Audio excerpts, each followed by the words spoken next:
Bonjour et bienvenue. Si vous êtes nouveau sur cette chaîne, cliquez le bouton abonnez-vous en bas à droite de cette vidéo pour être sûr que vous recevrez les prochaines éditions. Cliquez aussi en haut et à droite la petite cloche pour recevoir les notifications.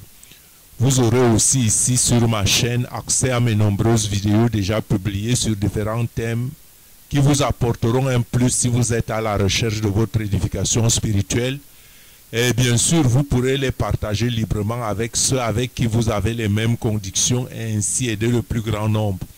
Je vous conseille de suivre nos vidéos en entier pour en tirer le plus grand bénéfice. Abonnez aussi notre chaîne gratuitement, dont le lien se trouve à la barre des commentaires. Vous trouverez dans ce bloc différentes rubriques et exposés très intéressants et des réponses à des questions telles que les croyants seront-ils enlevés avant, pendant ou après la tribulation? L'Antichrist sera-t-il un habile négociateur qui rétablira la paix au Moyen-Orient? Le gouvernement mondial, l'islam, les extraterrestres prendront-ils le contrôle du monde? Sommes-nous la génération qui verra le retour de Jésus-Christ sur terre? Frères et sœurs, aujourd'hui, nous traitons du sujet des 7 jours de la semaine. Pourquoi la semaine a-t-elle 7 jours et non pas 8 ou 6? Frères et sœurs, savez-vous que les noms des 7 jours de la semaine proviennent du nom des 7 astres dites errantes? Ainsi, par exemple, le jour de la lune est lundi, le jour de Mars est mardi, celui de Mercure est mercredi, jeudi est celui de Jupiter, vendredi celui de Vénus, samedi celui de Saturne et dimanche celui du Soleil. Or, vous voyez que tous les noms, tous les jours se terminent par la syllabe di, di. Lundi, mardi, mercredi et ainsi de suite. À l'exception naturellement de dimanche où cette syllabe di se retrouve au début. Et cette syllabe n'est autre chose que la signification de dies, D-I-E-S en latin, qui signifie jour. Le mot di qui se termine sur les jours de la semaine en français vient de dis, dies, qui est l'explication de jour en latin. Ainsi, lundi est lune dies. Ça veut dire que lune comme la lune et dies comme jour en latin, lune dies devient donc le jour de la lune qu'on a donc abrégé lundi en français. Tout comme mardi, mardi serait Mars dies. En latin, dies c'est jour, Mars, la planète Mars, le jour de Mars, ce serait donc mardi, ainsi de suite pour les autres jours. Donc, on se serait aussi attendu que dimanche soit manchedi, comme les autres jours de la semaine. Et voici l'explication. Commençons même par samedi, parce que samedi n'est pas aussi entièrement comme on se serait attendu de la planète Saturne. Ça aurait dû être Saturdi, mais non pas Saturdi, mais c'est samedi. Parce que samedi se nommait Saturnus dies, Saturnus dies, qui vient donc du latin de la planète Saturne, Saturnus, et de dies, qui est jour, que l'on retrouve encore en anglais comme Saturday. Saturday, c'est Saturn Day, hein, qu'on a abrégé Saturdays, mais le français a pris le samedi. Et dimanche, par exemple, donc, répond aussi aux mêmes besoins de la planète, des noms des planètes, parce que le dimanche, par contre, se nommait Solis dies. Solis comme le soleil et dies comme jour que vous connaissez déjà en latin. Et c'est donc le jour du soleil que l'on retrouve en anglais aussi comme Sunday. Donc, à l'exception du samedi et du dimanche, qui ont leur origine d'explication dans la langue anglaise comme Saturday et Sunday. Dimanche est donc devenu dies Dominicus, qui vient du latin et qui signifie jour du Seigneur. Dimanche au jour du Seigneur, institué par la chrétienté et adopté internationalement par les conventions internationales, qui viennent donc de l'institution de la chrétienté. Je veux dire que dimanche comme jour du Seigneur a été institué par les hommes, non pas par Dieu. Parce que Dieu lui-même, par contre, a institué plutôt le samedi ou le sabbat comme jour de repos pour les fils d'Israël après la sortie de leur dur esclavage en Égypte qu'ils ont dû endurer. Et quand on voit que la chrétienté tire ses bases sur la religion juive, la chrétienté a ses racines sur la religion juive dont elle tire, disons du moins la plus grande partie de son enseignement, même s'il y a beaucoup de choses qui ont été modifiées, comme le jour de louange de Dieu, parce que le jour de louange de Dieu, tel que Dieu lui-même l'a défini, c'est le samedi. Mais les hommes, comme des fois, il faut le dire, ils font toujours concurrence à Dieu. Ce que Dieu a institué, l'homme essaie toujours de tracer un chemin parallèle, comme pour faire concurrence à Dieu, et comme pour dire que l'humanité est désobéissante. Et quand on sait que la parole de Dieu est éternelle. Bon, ce n'est pas le sujet. Donc, revenons à lundi, mardi, mercredi, jeudi, vendredi, samedi et dimanche, qui sont donc les 7 jours qui composent une semaine.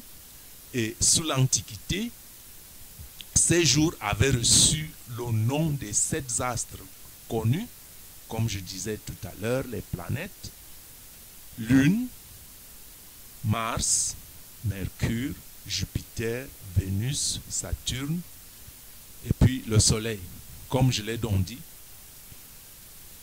Le samedi donc, ou le sabbat, est le jour de repos et dernier jour de la semaine, d'après l'institution de Dieu lui-même, puisque Dieu lui-même a guidé le peuple d'Israël par la sortie d'Égypte, à travers aussi Moïse. Dieu lui-même était avec les fils d'Israël.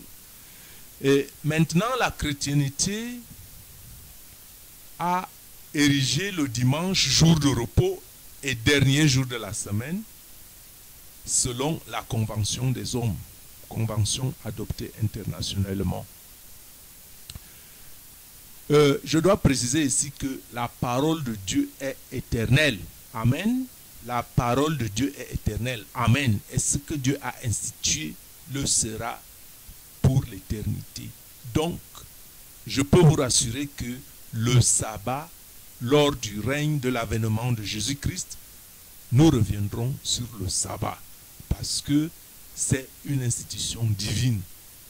Dieu a laissé le libre arbitre à l'homme et Dieu ne viole pas ce libre arbitre. Quand les hommes érigent le jour du Seigneur comme dimanche, Dieu laisse faire. Mais sachez que le temps de l'Église est passé. Le temps de l'Église est passé et que lors de l'avènement de Jésus-Christ que nous attendons, que nous regardons avec patience et impatience en même temps, nous reviendrons sur le sabbat. Parce que c'est la parole de Dieu qui ne se contredit pas.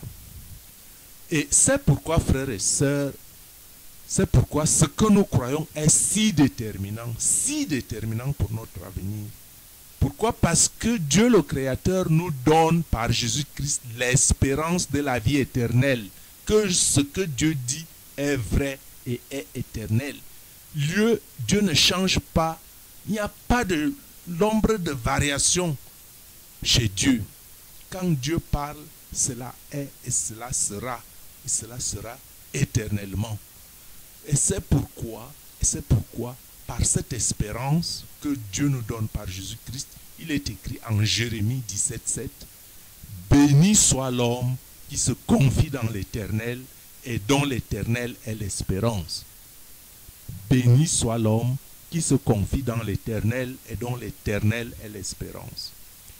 Or, on connaît aussi cette maxime, à chaque jour suivi sa peine, Jésus nous l'a expliqué, Jésus nous a donné son enseignement, son évangile, nous dit que à chaque jour suivi sa peine, cela veut dire que nous devons essayer de porter toujours les charges de chaque jour et de ne pas essayer de porter les charges de demain, aujourd'hui, sinon le fardeau sera trop lourd.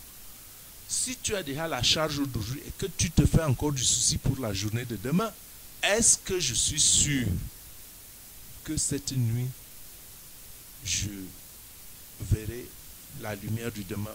C'est incertain, pas seulement pour moi, mais pour toi, mais pour tout le monde. Donc, prends la peine d'aujourd'hui à elle seule, résout le problème d'aujourd'hui. Ça ne veut pas dire qu'il faut être irresponsable et ne pas essayer de planifier, mais il faut mettre toute sa confiance en Jésus-Christ. C'est ce que Jésus voulait nous apprendre. Il voulait nous enseigner de ne pas nous faire des inquiétudes et de ne pas nous soucier de quoi que ce soit, afin de mettre toute notre confiance et toute notre espérance en lui. En lui, Dieu qui peut tout. Or, les Romains connaissaient aussi la Mecque maxime, à chaque jour suffit sa peine, mais ils avaient bien mal compris parce qu'ils n'entrevoyaient l'avenir certain qu'avec ces incertitudes. Les Romains pensaient qu'il y a une seule certitude dans la vie, qu'il y a une seule chose qui est sûre, ce sont les incertitudes de la vie. Pourquoi? Parce que, selon eux, les 7 planètes dont dérivent les 7 jours de la semaine, derrière ces 7 planètes se cachaient des divinités qu'ils adoraient à leur époque. A fortiori, leur avenir dépendait des divinités capricieuses dont ils adoraient. Et même jusqu'au 3e siècle après Jésus-Christ, ces pratiques ont eu lieu. C'est-à-dire que les Romains adoraient une divinité pour chaque planète, et chacune à son jour particulier, et ils clôturaient l'adoration en une semaine et le cycle recommençait. C'est-à-dire que lundi, on adorait la lune, mardi, on adorait la divinité de Mars, mercredi, on adorait la divinité de Mercure, jeudi, on adorait Jupiter. Hein, c'est comme ça que est donc née la semaine. Au bout de la semaine, on clôturait, on recommençait parce que c'était les seules planètes que les Romains connaissaient à leur époque. Et voilà aussi la raison de cette ritournelle de 7 jours, une semaine, soit dit en passant aussi, qu'on appelait pléonastique, parce que le mot semaine du latin, c'est septimana, signifiant relatif au nombre de 7, dont les 7 planètes. Par contre, Jésus nous fait découvrir par le biais de la foi un Dieu unique, par cette divinité, un Dieu unique qui a institué le sabbat comme jour de repos pour son peuple. Et c'est ce même Dieu qui a aussi imposé cette fête, qui ont toute leur signification dans le plan de salut du peuple d'Israël. Par exemple, les Israélites fêtaient la fête des huttes. C'est-à-dire que les Israélites habitaient des tentes en attendant de gagner une demeure définitive dans la terre promise que Dieu leur a faite. Et ces fêtes-là sont un symbole aussi, qui ont été une réalité pour les Israélites, sont aussi un symbole pour nous, parce que nous habitons aussi des huttes, bien que nous ayons des demeures définitives. Notre corps est une hutte qui nous abrite, qui abrite ton esprit temporellement en attendant de gagner la cité éternelle, la vie éternelle que Dieu nous propose. Vous voyez qu'il y a une sagesse infinie, une sagesse que les hommes ne peuvent pas comprendre dans la parole de Dieu. Quand Dieu institue quelque chose comme le sabbat, quand Dieu institue quelque chose comme les 7 fêtes, les hommes viennent, ils le changent. Je n'ai rien contre qu'on fête le dimanche, qu'on loue Dieu le dimanche. Chaque jour est un don de Dieu, dont on peut louer Dieu le dimanche. Si quelqu'un le fait, qu'il continue à le faire. Il faut seulement que ce soit une conviction. Mais sachez que tout ce que Dieu a institué, il y a une sagesse profonde. La fête des huttes, le sabbat, il y a une sagesse profonde. Le sabbat, par exemple, le jour de repos, comme symbole du repos qu'amènera le règne de Jésus-Christ sur terre, par exemple, et qui correspondra même à 1000 ans de repos, où vous n'aurez plus à lutter comme aujourd'hui. Vous vous jouirez du fruit de votre labeur, parce que ce sera un juge, un règne d'équité. Donc vous voyez, il y a une sagesse infinie dans les réalisations de Dieu.